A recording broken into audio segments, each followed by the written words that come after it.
and welcome to Bosco Campus Vision. This is Danny Thomas, Research Scholar, University of Cairo. The previous lectures I have explained to you the first 4 steps in the methodology of econometrics. The first step was statement of theory or hypothesis. The second step was specification of theory, specification of mathematical model to the theory. The third step was specification of econometric model to the theory, and the fourth step was obtaining data. And I recommend all of you to watch the previous lecture before continuing for better understandability. So, in this video, I will be explaining to you the fifth and sixth step in the methodology of econometrics. The fifth step is estimation of parameters. The last video ended with emphasizing the need for obtaining the data for making an economic analysis.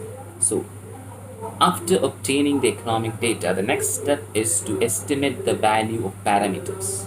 It means to assign numerical values to the parameters so as to explain the movements in dependent and independent variables in numerical terms.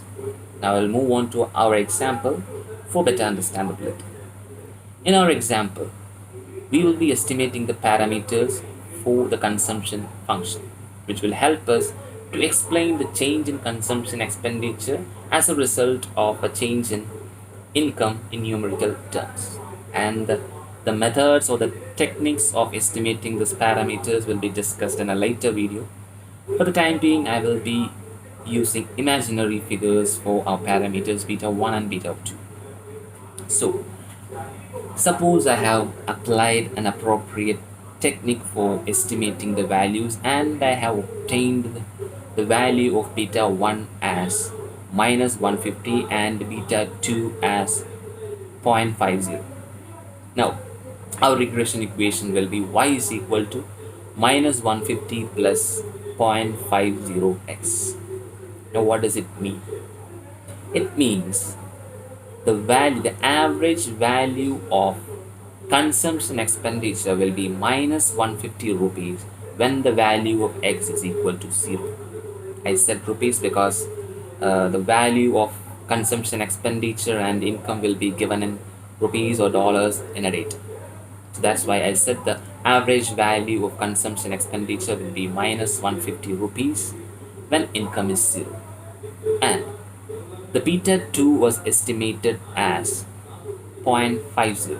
This means when income changes by 1 rupee, the consumption expenditure changes by 50 pice. And this change in expenditure as a result of per unit change in income is known as marginal propensity to consumption. So, as per our estimate, marginal propensity to consumption is 50 pice. And this is how we estimate the parameters, which will help us to explain the relationship between the dependent and independent variable in numerical terms. So now we will move on to the next step. The next step is hypothesis testing. Hypothesis testing is conducted to check the validity of our hypothesis.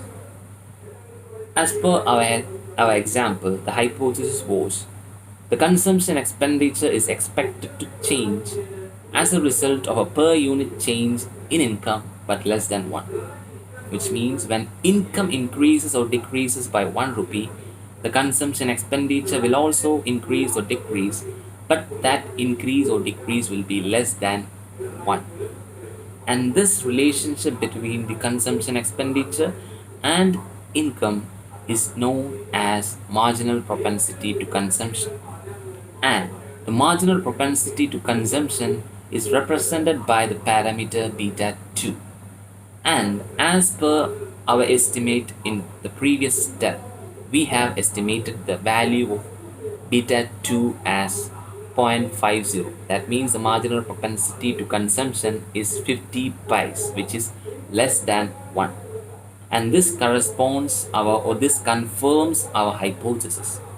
But before confirming or before accepting this conclusion as a confirmation for our hypothesis, we have to check its validity.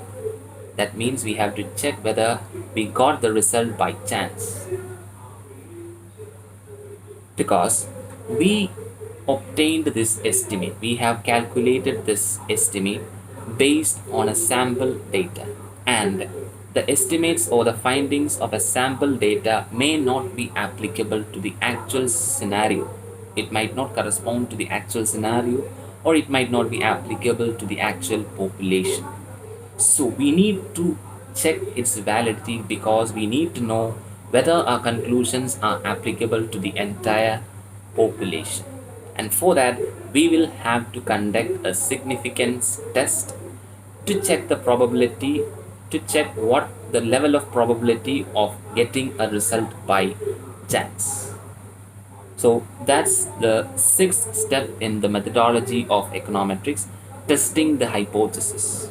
And by testing the hypothesis, we will be able to confirm our hypothesis, or we will be able to make the decision to reject or accept our hypothesis. So that's all for now.